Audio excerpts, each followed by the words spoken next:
미야자키 앞바다에서 발생한 규모 6.9 지진이 도시를 강타한 순간이었어요. 마치 거대한 파도처럼 도시 전체가 출렁였고 연구실의 모든 것이 바닥으로 쏟아졌죠. 그날 우리는 알았어요. 더 큰 재앙이 다가오고 있다는 걸. 일본 정부가 숨긴 무서운 진실. 후지산 분화 가능성 82%. 도쿄 전체가 무너진다. 해당 사연은 해외 커뮤니티에 올라온 사연자의 실제 사연을 바탕으로 재구성된 이야기입니다. 감동세계 오늘의 사연 시작하겠습니다. 그 전에 잠깐 구독, 좋아요, 알림 설정 부탁드립니다. 안녕하세요. 저는 도쿄대학교 방재시스템 연구소에서 재난 대비 시스템을 연구하는 사카모토 미유키예요. 2024년 일본의 난카이 대지진 발생 확률이 82%까지 상승했다는 소식이 전해졌을 때 저는 연구실에서 밤새 데이터를 분석하고 있었죠. 미유키 씨, 이 데이터 확인해 보셨나요? 선배 연구원이 던진 질문에 고개를 들어보니 모니터에는 충격적인 수치들이 가득했어요. 난카이 해구를 따라 축적된 에너지량이 임계점에 도달했다는 경고등이 반짝이고 있었거든요. 특히 미야자키 앞바다에서 발생한 규모 6.9 지진 이후 우리 연구소는 완전히 비상상태에 돌입했어요. 그날의 기억은 아직도 생생합니다. 도시 전체가 마치 파도처럼 출렁였고 사무실의 모든 물건들이 바닥으로 쏟아졌죠. 편의점, 쇼핑몰, 학교. 모든 건물이 흔들렸고 도로는 갈라졌어요. 더 큰 문제는 후지산이에요. 318년 전인 1707년 마지막 분화 당시에는 화산재가 교토까지 날아갔다고 해요. 지금 후지산이 분화한다면 생각만 해도 끔찍해요. 도쿄 신주쿠구에는 3cm, 가나가와현에는 최대 30cm의 화산재가 쌓일 거라는 예측이 나왔어요. 화산재가 1mm만 쌓여도 차량 통행 속도가 시속 30km로 제한되고 10cm 이상이면 아예 통행이 불가능해진다고 해요. 미유키 씨, 한국의 재난 대비 시스템을 연구해 오세요. 니시무라 교수님의 말씀에 저는 한동안 아무 말도 할 수 없었어요. 귀를 의심했다기보다는 순간 머릿속이 하얘졌달까요?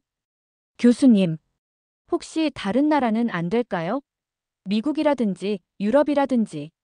제 목소리가 떨렸어요. 일본이야말로 세계 최고의 방제 시스템을 갖추고 있다고 자부했거든요. 수십 년간 축적된 지진 데이터, 세계 최고 수준의 내진 설계, 그리고 전 국민이 체득한 방제 의식까지. 교수님은 잠시 창밖을 바라보시더니 말씀하셨어요. 미유키 씨는 우리 시스템에 만족하나요? 지난번 미야자키 지진 때 통신망이 완전히 마비됐잖아요. 재난 문자는 뒤늦게 발송됐고 우리가 자만했던 건 아닐까요? 그 말씀에 가슴이 찌릿했어요. 최근 일본 정부의 대응을 보며 느꼈던 답답함이 떠올랐거든요. 근거 없는 걱정은 하지 말라는 말만 반복하면서 실질적인 대책은 뒷전이었죠. 한국은 후발주자였기에 오히려 더 혁신적인 시스템을 만들어냈을 수도 있어요. 선입견 없이 배우러 가보는 건 어떨까요? 교수님의 말씀이 제 고정관념을 흔들었어요. 그동안 우리는 너무 자만에 빠져있던 걸까요? 난카이 대지진의 위험이 코앞까지 왔는데 우리는 여전히 구시대적인 방식만 고수하고 있었던 거예요. 일본 정부는 여전히 근거 없는 걱정은 하지 말라며 실질적인 대책 마련은 뒷전이었거든요. 지진 발생 시 평지로 이동하라. 건물 안에 머물지 마라. 공원에 모이는 것이 더 안전하다는 식의 무책임한 지침만 반복할 뿐이었죠. 더군다나 최근 들어 불길한 징후들이 늘어나고 있어요. 심해어들의 이상 출현, 새들의 이상행동, 지진광 현상, 그리고 미야자키 현에서 감지되는 이상한 악취까지. 2011년 동일본 대지진 때와 너무나 비슷한 전조 현상들이에요. 전문가들은 이미 난카이 해구를 따라 대규모 에너지가 축적되어 있다고 경고하고 있어요. 최악의 경우 32만 명의 사망자와 220조 엔의 경제적 손실이 예상된다고 해요. 이는 동일본 대지진과 한신 대지진의 피해를 훨씬 뛰어넘는 수준이죠. 한국행 비행기에 올랐을 때만 해도 반신반의했어요. 아니, 솔직히 말하면 완전히 부정적이었죠. 교수님의 제안을 거절하지 못하고 온 것뿐이라고 스스로를 위안했어요. 비행기 창밖을 바라보며 한숨만 나왔어요. 일본보다 재난 경험이 적은 나라에서 무엇을 배울 수 있을까요? 게다가 우리는 수십 년간 쌓아온 방제 노하우가 있는데 승무원이 건넨 입국 신고서를 바라보며 이게 정말 맞는 걸까? 하는 생각이 계속 들었어요. 어쩌면 지금이라도 도쿄로 돌아가야 하는 건 아닐까? 하지만 인천공항에 발을 디딘 순간 제 편견이 얼마나 어리석었는지 깨달았어요. 그것도 아주 강렬하게요. 이게 정말 공항이라고요? 저도 모르게 깜짝 놀라 터져나온 한마디였어요. 자존심이 상했달까요? 지금까지 일본만큼 발전한 나라는 없다고 자부했는데 바로 옆 나라의 현실을 보니 제가 얼마나 우물 안개구리였는지 깨달았거든요. 한국 하면 TV에서 보던 드라마 속 모습을 떠올렸는데 실제는 드라마보다 더 멋진 곳이었어요. 마치 미래도시에 온 것 같은 착각이 들 정도였죠. 일본의 나리타 공항은 미로 같은 환승 통로와 복잡한 동선으로 유명한데 인천공항은 마치 도시 하나를 완벽하게 계획한 것처럼 설계되어 있었거든요. 입국 심사대로 가는 길부터 달랐어요. 나리타는 좁은 통로에 사람들이 몰리는데 인천은 탁 트인 공간에 자연광이 들어와 답답함이 전혀 없었죠. 안내사 인물도 놀라웠어요. 나리타는 작은 글씨의 간판들이 빼곡히 걸려 있어 외국인들이 길을 잃기 일쑤인데 인천은 직관적인 바닷길 안내 선과 대형 디지털 스크린으로 어디로 가야 할지 한눈에 알 수 있었어요. 특히 충격적이었던 건 스마트 시스템이었어요. 나리타는 아직도 종이 신고서를 일일이 작성해야 하는데 인천은 키오스크로 몇 번의 터치만으로 입국 신고가 끝났죠. 수화물 찾는 곳에서도 차이가 났어요. 나리타는 느린 컨베이어 벨트 앞에서 장시간 기다려야 하지만 인천은 실시간 수화물 추적 시스템으로 내 짐이 언제 나오는지까지 알려주더라고요. 교통센터는 더 놀라웠어요. 나리타는 각각의 교통수단을 따로 찾아다녀야 하는데 인천은 한 곳에서 모든 교통편을 한눈에 파악하고 예매할 수 있었죠. 거기다 나리타는 도심까지 가는 전철이 복잡한 환승과 계산이 필요한데 인천은 공항철도 한 번이면 끝이에요. 일본의 나리타 공항이 마치 30년 전 건물처럼 느껴질 정도였어요. 이런 곳에서 일하는 직원들의 표정도 달랐어요. 나리타의 긴장되고 경직된 분위기와 달리 인천의 직원들은 여유 있고 친절해 보였죠. 이게 바로 시스템의 차이가 만드는 결과인 걸까요? 벌써부터 막 시작된 제 한국에서의 연구가 어떤 결과를 가져올지 기대되네요. 어쩌면 이곳에서 일본의 미래를 바꿀 힌트를 찾을 수 있지 않을까요? 서울에 도착한 첫날, 저는 공항철도를 타고 도심으로 향했어요. 일본의 복잡한 환승 시스템과 달리 한국의 교통 시스템은 놀라울 정도로 단순 명료했죠. 거리별로 요금을 계산할 필요도 없고 노선도 한눈에 들어왔어요. 이런 게 가능하다니. 아니 진짜 왜 저도 모르게 자꾸 탄성이 나올까요? 서울시청 재난안전상황실에 도착했을 때 저는 또 한 번 충격을 받았어요. 거대한 스크린에는 실시간으로 도시의 모든 정보가 집약되어 있었거든요. 지하철역의 혼잡도부터 화재 발생 가능성이 높은 지역까지 모든 것이 데이터로 시각화되어 있었죠. 사카모토 씨, 우리의 통합 재난관리 시스템을 소개해드리겠습니다. 김 과장님의 설명을 들으면서 저는 계속해서 메모를 해야 했어요. 일본의 시스템과는 완전히 달랐거든요. 우리는 아직도 팩스로 재난정보를 주고받는데 여기서는 모든 것이 실시간으로 공유되고 있었어요. 특히 인상 깊었던 건 재난문자 시스템이었어요. 일본에서는 한자 변환 문제로 재난문자 발송에 시간이 걸리는데 한국은 거의 실시간으로 발송이 가능했죠. 게다가 외국인 관광객을 위한 다국어 서비스까지 갖추고 있었어요. 미유키 씨, 잠시 후지산 분화 시뮬레이션 한번 보여드릴게요. 대형 스크린에 나타난 화면은 충격적이었어요. 후지산이 분화했을 때 예상되는 피해 상황을 3D로 시뮬레이션한 거였는데 도쿄까지 화산재가 도달하는 시간과 양까지 정확하게 계산되어 있었어요. 화산재 3cm만 쌓여도 도시 기능이 마비된다는 걸 정확하게 보여주더라고요. 우리도 백두산 분화 가능성에 대비하고 있거든요. 화산재는 국경이 없으니까요. 그 말을 듣는 순간 제 생각이 얼마나 좁았는지 깨달았어요. 재난은 한 나라의 문제가 아니라 동아시아 전체의 문제인데 우리는 너무 자국 중심적으로만 생각해왔던 거죠. 퇴근 후 숙소로 돌아가는 길, 서울의 야경을 보며 생각에 잠겼어요. 고궁 옆으로 초현대식 빌딩들이 늘어서 있는 모습이 마치 과거와 미래가 공존하는 것 같았어요. 우리 도쿄는 어떨까요? 난카이 대지진이 오면 이 모든 것들이 한순간에 무너질 수 있다는 생각에 가슴이 아팠어요. 특히 충격적이었던 건 한국의 지하철 시스템이에요. 모든 역사에 스크린도어가 설치되어 있고 지진 발생 시 즉각적인 열차 제어가 가능하대요. 일본의 신칸센도 자랑스럽지만 이건 또 다른 차원의 안전 시스템이었죠. 일본도 배울 점이 많네요. 연구 노트에 적어 내려가면서 처음으로 일본의 시스템을 객관적으로 바라보게 됐어요. 우리가 가진 건 풍부한 재난 경험이지만 사실 이런 경험이 많다는 게 자랑스러울 일은 아니잖아요. 수많은 사람들의 고통과 희생이 쌓여 만들어진 경험이니까요. 한국은 우리처럼 아픈 경험을 겪지 않고도 첨단 기술로 재난에 대비하는 법을 터득했더군요. 지진이 적어서 오히려 더 혁신적으로 생각할 수 있었던 걸까요? 재난을 겪고 시스템을 만드는 것보다 재난이 오기 전에 준비하는 게 얼마나 현명한지 이제야 깨달았어요. 특히 한국이 가진 건 경험을 현대화하고 시스템화하는 능력이었어요. 우리의 쓰라린 경험을 교훈 삼아 더 나은 미래를 준비하는 거죠. 결국 최고의 방제는 피해를 겪지 않는 것. 그게 바로 한국이 보여준 지혜였던 것 같아요.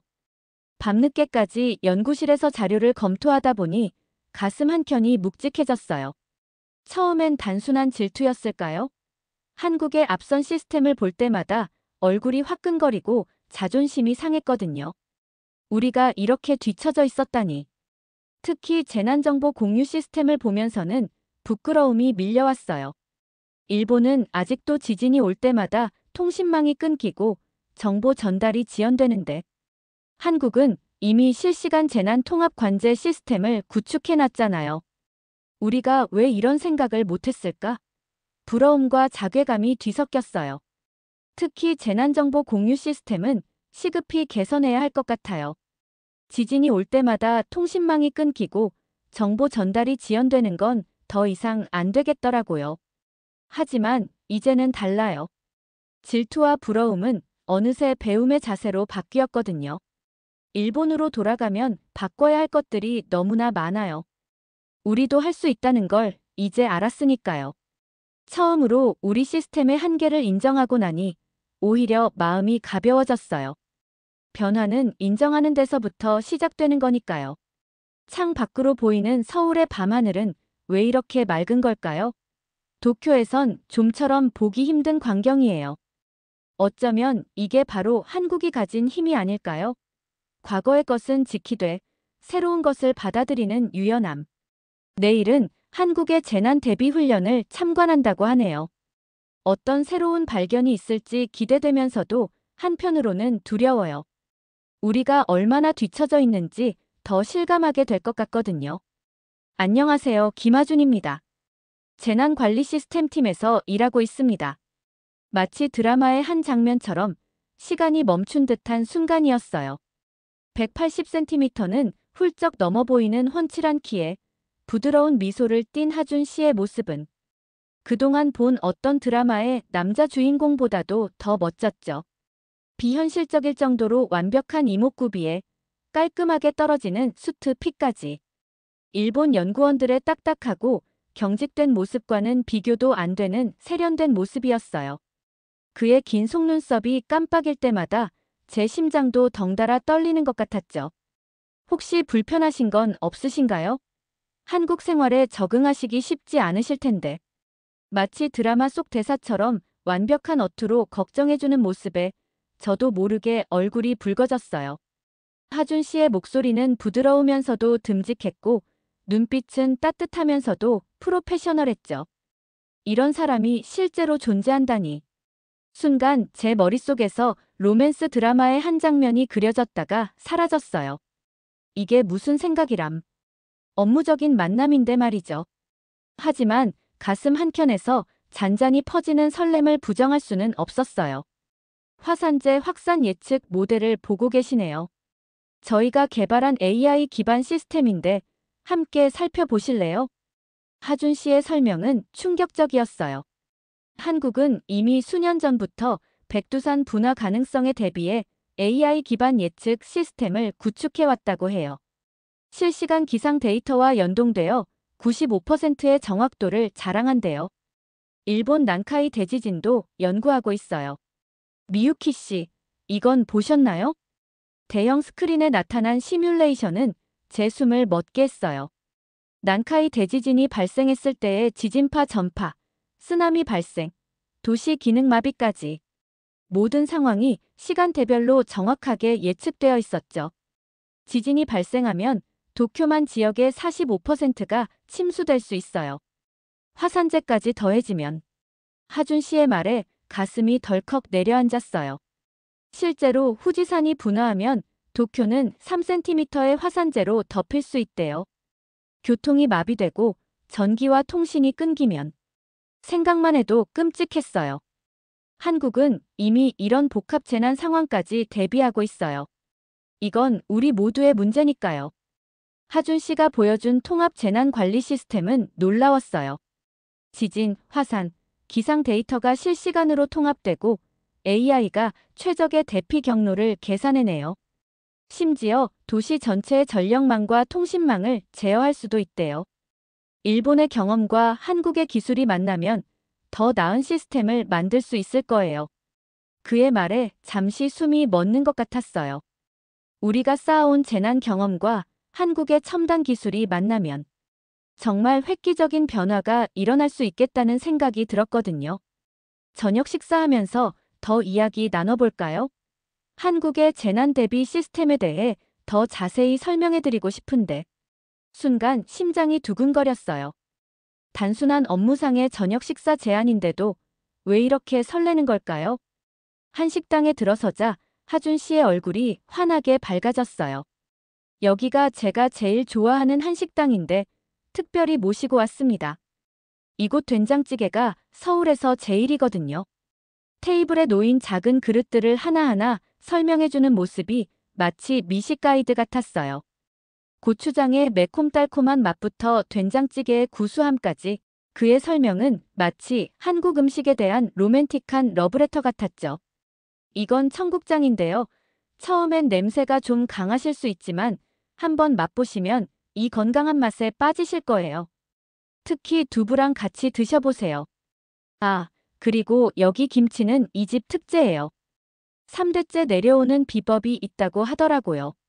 일본 남자들의 사무적인 태도와는 달랐어요. 하준 씨는 음식 하나하나에 담긴 이야기까지 들려주며 제가 한국 문화를 이해할 수 있도록 정성껏 설명해 주었거든요. 그의 말 한마디 한마디에 한국 음식에 대한 자부심과 저를 배려하는 마음이 고스란히 담겨 있었어요. 우리가 함께 개발하면 어떨까요? 양국의 재난 대비 시스템을. 밤늦게까지 이어진 대화는 제 인생을 바꿀 것 같은 예감이 들었어요. 하준 씨의 진정성 있는 태도와 깊이 있는 전문성은 저를 완전히 매료시켰죠. 내일은 현장 훈련이 있어요. 실제 대피 시뮬레이션을 보여드릴게요. 이제 저는 매일 아침이 기다려져요.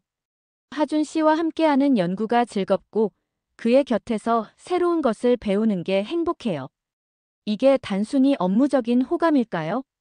창 밖으로 서울의 야경이 반짝이는 걸 보며 생각했어요. 제가 한국에서 배우고 싶은 건 단순한 기술이 아니라 사람을 먼저 생각하는 마음가짐이라는 걸요. 그리고 어쩌면 하준 씨에게서 느껴지는 이 따뜻한 마음도요. 오늘은 하준 씨와 함께 서울의 스마트 재난관리 시스템을 현장 점검하는 날이에요. 아침부터 설레는 마음으로 준비를 했죠. 여기가 우리의 스마트 제어실입니다. 하준 씨가 안내한 곳은 마치 영화에서 본 것 같은 첨단 시설이었어요. 벽면을 가득 채운 대형 스크린들은 서울 전역의 상황을 실시간으로 보여주고 있었죠. 우리는 시민들의 일상적인 안전까지 신경 쓰고 있어요. 이건 어떠세요? 하준 씨가 보여준 시스템은 놀라웠어요. 한파나 폭염이 예상될 때 취약계층을 위한 대피소가 자동으로 가동되고 동네 곳곳에 설치된 스마트 센서가 실시간으로 기온과 습도를 체크한대요. 위험 수준이 감지되면 주변 복지센터와 119에 자동으로 알림이 가고 동네 통장님들께도 안내 문자가 발송된다고 해요. 우리는 재난이 닥치기 전에 먼저 움직입니다. 특히 어르신들이나 장애인분들은 더 세심한 관심이 필요하니까요. 그의 설명을 들으며 가슴이 뭉클해졌어요. 일본의 시스템은 큰 재난이 발생한 후에 대응에만 집중하는데 한국은 일상 속 작은 위험까지 챙기고 있었거든요. 일본의 시스템은 좀 더 재난 중심적이죠? 그의 질문에 저도 모르게 고개를 끄덕였어요. 그러면서 너무 부끄러웠죠. 우리는 지진이나 쓰나미 같은 큰 재난에만 집중하지 시민들의 일상적인 안전까지는 신경 쓰지 못했거든요. 점심시간 하준 씨가 근처 식당으로 안내하는 길이었어요. 갑자기 버스 정류장 앞에서 멈춰선 그가 의자에 먼저 앉더니 환하게 웃었죠. 미유키 씨, 여기 잠시 앉아보세요. 길거리 의자에 앉으라니. 황당했지만 마치 장난기 가득한 어린아이처럼 신나하는 그의 모습이 귀여워서 피식 웃음이 나왔어요. 아니, 밥 먹으러 가는 길에 갑자기 무슨. 그래도 그의 진지한 표정에 못 이기는 척 앉아봤죠. 그 순간, 어머, 이게 뭐예요? 차가운 겨울 날씨인데 의자가 따뜻했거든요. 깜짝 놀라 벌떡 일어났다가 다시 앉아보기를 3번. 하준 씨는 제 반응이 재미있었는지 마치 뿌듯한 듯이 웃고 있었어요. 재미있죠? 이게 바로 우리가 자랑하는 엉따온도 조절 의자예요. 귀엽게 장난치는 그의 모습에 이상하게 가슴이 두근거렸어요. 이런 모습도 있구나. 평소의 프로페셔널한 모습과는 또 다른 매력이랄까요? 한국은 시민의 일상을 먼저 생각해요. 겨울철 버스를 기다리는 시민들이 조금이라도 덜 춥길 바라는 마음으로 이런 시스템을 만들었죠. 하준 씨의 설명에 가슴이 찡했어요. 일본에선 늘 매뉴얼과 효율성만 따지는데 한국은 이렇게 시민 한 사람 한 사람의 작은 불편함까지 헤아리고 있었네요. 문득 도쿄의 차가운 버스 정류장이 떠올랐어요. 우리는 왜 이런 생각을 못했을까? 여름에는 반대로 시원하게 작동돼요. 폭염에 지쳐 귀가하는 시민들을 위한 배려죠. 잠깐의 버스 정류장 체험이었는데 한국의 따뜻한 기술 철학을 온몸으로 느낄 수 있었어요. 그리고 하준 씨의 귀여운 자랑이 더 인상적이었달까요? 우리의 기술은 화려하지 않을 수 있어요. 하지만 시민들의 일상을 더 나아지게 만드는 게 목표니까요. 오후에는 지하철 관제센터를 방문했어요. 모든 역사에 설치된 스크린도어, 지진 감지 시스템, 그리고 무엇보다 놀라운 건 모든 시설이 베리어 프리로 설계되어 있다는 거였어요. 장애인, 노인, 임산부. 모든 시민이 안전하게 이용할 수 있어야 하니까요. 문득 도쿄 지하철이 떠올랐어요. 우리도 안전하다고 자부했지만 이렇게 세세한 부분까지 신경 쓰지는 못했죠. 미유키 씨, 이건 어떠세요? 하준 씨가 보여준 건 재난 시 대피 안내 시스템이었어요.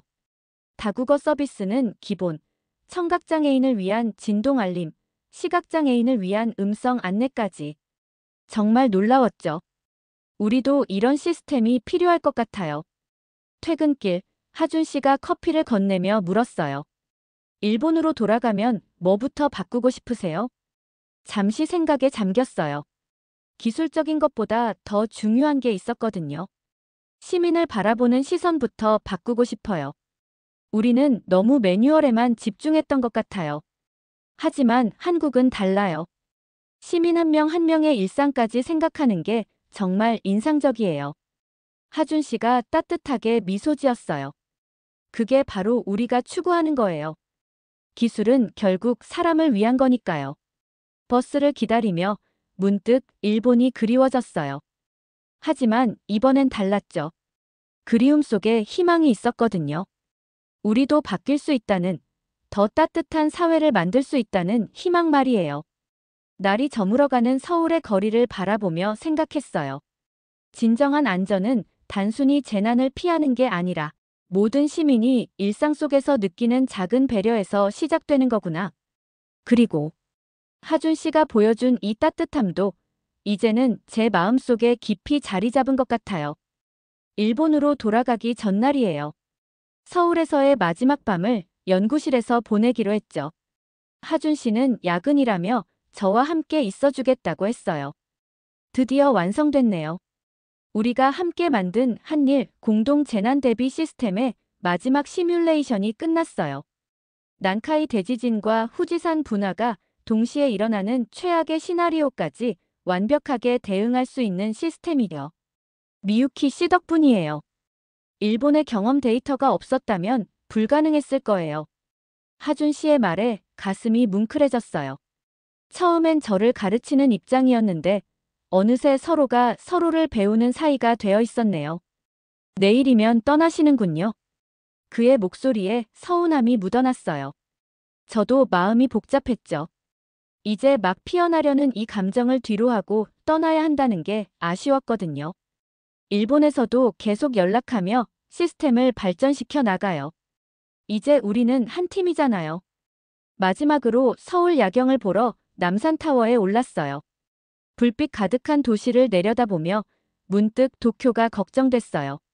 하준 씨, 우리 도시도 이렇게 안전하게 만들 수 있을까요? 당연하죠. 미유키 씨라면 해낼 수 있어요. 저희가 항상 돕겠습니다. 귀국을 앞두고 정리한 보고서에는 놀라운 내용들이 가득했어요. 한국의 AI 기반 재난 예측 시스템, 실시간 시민 안전 모니터링, 그리고 무엇보다 사람을 먼저 생각하는 따뜻한 기술 철학까지. 특히 인상 깊었던 건 착한 기술이라는 개념이에요. 화려하거나 대단한 게 아니더라도 시민 한 명 한 명의 일상을 더 안전하고 편안하게 만드는 것. 버스 정류장의 따뜻한 의자처럼요. 이건 제가 만든 매뉴얼이에요. 혹시 도움이 될까 해서. 하준 씨가 건넨 USB에는 한국의 모든 재난 대비 시스템이 정리되어 있었어요. 이런 귀중한 자료를 공유해주다니. 가슴이 뭉클해졌죠.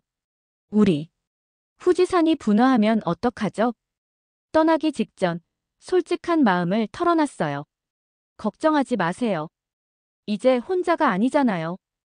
우리가 함께 만든 시스템으로 충분히 대비할 수 있어요. 인천공항으로 가는 길, 창밖으로 스쳐 지나가는 서울의 풍경이 마음에 깊이 새겨졌어요. 이제는 알겠어요.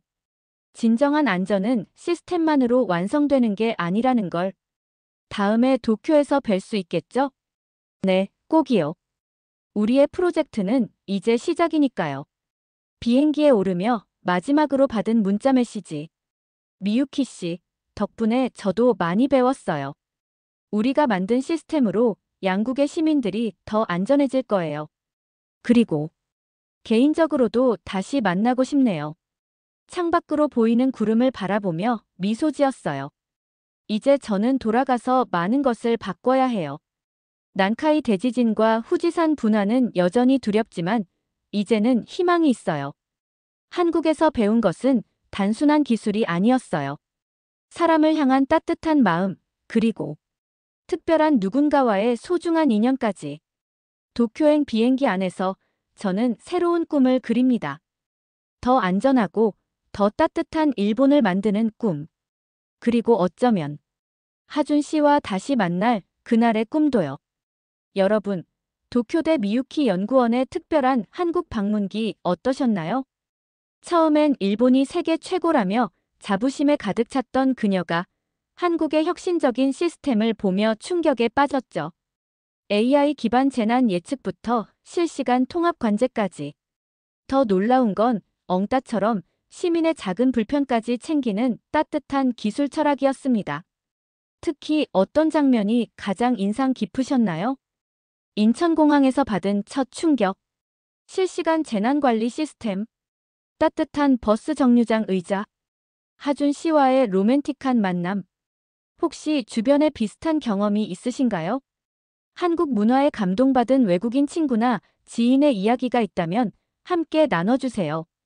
이제는 한국의 기술을 배우고 양국 협력을 꿈꾸며 새로운 인연까지 만난 미유키.